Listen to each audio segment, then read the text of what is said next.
right, I'm here with David Leadbetter. I hate to be rude, but I don't see you anymore on tour. Where you been? I'm retired, Jeff.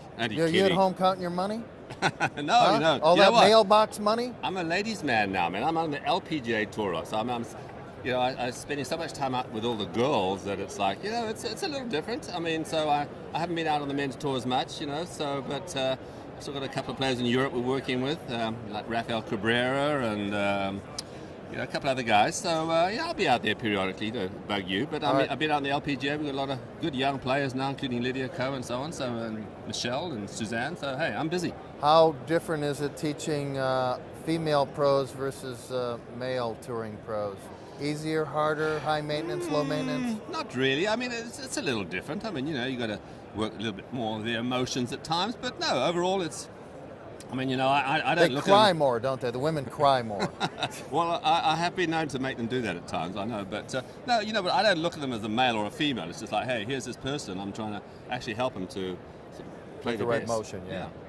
So. Okay, I got a question for you. This guy here, Tim Burke. Tim Burke, yeah. World record 427. Isn't that Look amazing? how flat that swing is. Will you, as a golf motion expert, explain to me how he hits it so far? I would think because he has no hip turn, but with such a flat swing, how does he hit it so far? Well, yeah, but he's only flat at this point. I mean, he's only about not even 3/4 of the way back here. I mean, he gets it flat. He's not fully turned right there? Well, he's fully turned, but then he actually adds extra turn to it. I mean, this guy has some serious flexibility. He was a minor league pitcher. And so he's got some serious strength. So even though he's got an unusual swing, I mean, we're going to work a little bit with him with his technique because I think he could make it a little bit more efficient and hit it just as long.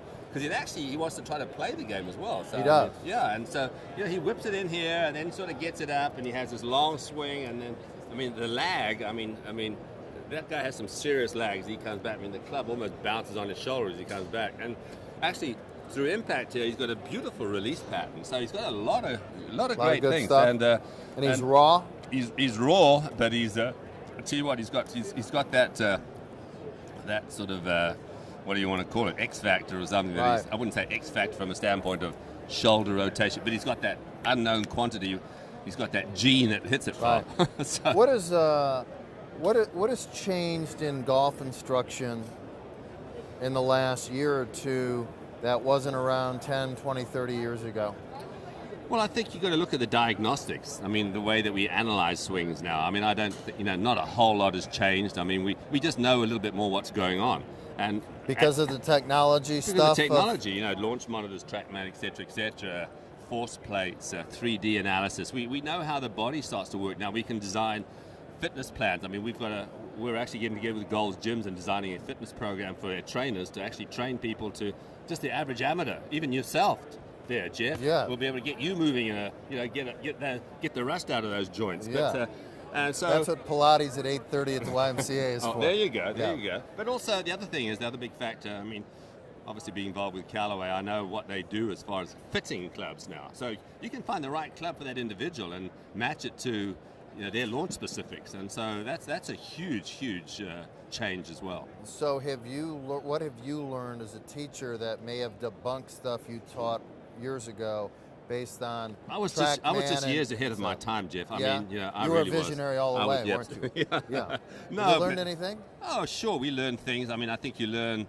Biomechanics is fascinating to me to see how the forces actually work and what actually happens under your feet, because a lot of people don't realize that the ground provides such a force, and you can create. We've seen instances where we've changed the way people's feet work, how they grab the ground, the resistance they create, and all of a sudden they're starting to hit it 20 yards longer without even any conscious thought about changing their swing. It's about sequence, right? Yeah, Isn't it about sequence? What I like to call it synchronization, where you synchronize the body and the arms. Now, I saw you earlier showing the motion. Let me hold this. You were doing the thing of starting the lower body before you finish the backswing. Right. Yeah. In other words, that's probably not quite the way to put it, but it's like as you're going back, you should be going forward. The little bump, right? The left heel, the set, the what? You're moving in two directions at once. And if you look at all the great players, look at a pitcher, okay, as he's going this way, he's stepping into it. Look at a server in tennis. As they're going this way, they're going that way. Yeah. In golf, people tend to break it up into backswing, downswing. Well, there really isn't such a thing. It's almost as if as you're going back, so you're going forward. What do you call that, separation? It's called separation, exactly. Yeah. So imagine this, okay, very simple analogy. If at the top of the backswing, you turn 90 degrees and your hip's 45, we have a 45-degree differential, right? Yeah. Okay. Ideally, you want to increase that 45 to about 60 as you change direction. So in other words, the gap between the two gets bigger. That's the secret for power. Okay. Okay. If you can learn That's to a do good that, tip. Yeah, it is. That's a good tip. All right, let me ask you this. What is your, Karen over here wanted me to ask you, here you can hold this again. I'll hold it. What is your go-to drill? Do you have a go-to drill? Go-to drill. Yeah, you know, when the one that Yeah. seems to work the most? I'll tell you what is a really great drill for players, because to me, okay, the backswing's really important, there's no doubt about it. But to me, the key in every golf swing, when you look at a guy like Tim Burke here, is, as we just said a minute ago, is the change of direction, your transition, as you call it, from backswing to downswing. Right. And if players, okay, take your normal stance, okay, here, figure out where your left foot is, then narrow your stance maybe a few inches, and you don't have to hit balls. If you want to, you can get quite good at it, you can hit balls. Make a backswing, and as you make a backswing, you step into it and put your foot where it was originally. And that movement, that will give you this... The bump. Yeah, the so-called bump, right? That change of direction. Yeah. It'll give you this feeling, and it creates sort of a rhythmical flow to the whole swing. So it's like, you know, I mean, a lot of sports, I mean, in baseball, you step into it. You pitch, you step into it. In golf, you know, the problem with our feet being still is that, you know, sometimes we get sort of off balance, and we lose our rhythm and so on. So this is a really... All right, really so you nice put your little foot drill. here, then you pull it back. Put and it back here, right? There, all right. Right, make your backswing, and as you're completing your backswing, step into it and swing, and you'll get a great feeling of your change All right. of direction. Now, you've been Inspector Gadget for a long time. I'm looking at all these training aids over here.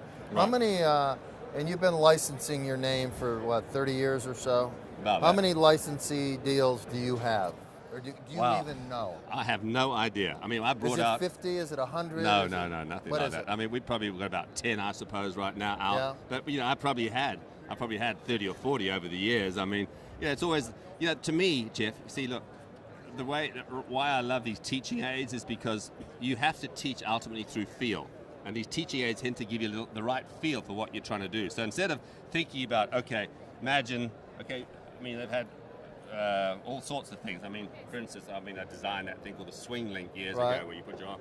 And instead of saying, okay, keep your arms and your chest together. Well, the fact is, you hit a few shots with your arms and your chest together, and you'll get a feel for it. So you take the thing off, and hopefully, you know, you're going to Right. have a similar feel Right. to when you had it on. So, to me, that's a great way of not overcomplicating the golf swing and just learning your mechanics through feel. What is your go-to training aid? If you could only buy one of your training aids, just one, which One of one are you mine. going to buy? I would buy. Where's my swing set?